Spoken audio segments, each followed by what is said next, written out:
Yo, aujourd'hui parlons d'un effet en psychologie qu'on appelle le Tinkerbell Effect. Ah, je l'ai mal prononcé, bon, c'est pas très grave. Le Tinkerbell Effect, ou l'effet clochette en français, c'est le fait que quelque chose devienne réel seulement parce qu'on l'a pensé.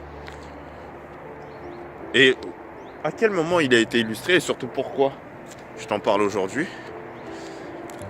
Le Tinkerbell Effect, il a été illustré je pense que c'était dans les années 70, où il y avait une émission, j'ai oublié le nom, aux États-Unis, où le présentateur, il a dit qu'en gros, il y avait une pénurie il avait lu ça dans le journal, il y avait un sénateur qui disait qu'il commençait à y avoir une pénurie de papier toilette. Et le présentateur de l'émission, il a dit, pendant son show, qu'il y allait avoir une pénurie, qu'il y avait une pénurie de papier toilette. Mais dans la réalité que je vais appeler objective, donc dans la vraie réalité, il n'y avait pas de pénurie. Il y avait peut-être quelques magasins où il n'y en avait pas, mais il n'y avait pas de pénurie, il n'y avait rien de grave, quoi. Mais le problème, c'est qu'en disant ça, il a fait croire aux gens qu'il y avait une pénurie. Et donc les gens, ils ont fait quoi ? Ils ont réagi par rapport à ce qu'ils croyaient, par rapport à leur perception de la réalité, et pas par rapport à la vraie réalité. C'est-à-dire qu'ils sont allés faire les magasins et prendre un maximum de papier toilette dans tous les magasins. Et ils se sont retrouvés aux US avec une vraie pénurie de papier toilette.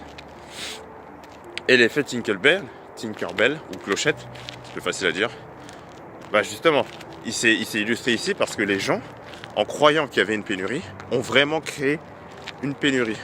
Et pourquoi je t'en parle ? Parce qu'en fait, ça a un lien avec la vidéo précédente où je t'ai dit que ta pensée, ta narration, ce que tu crois, va avoir un impact sur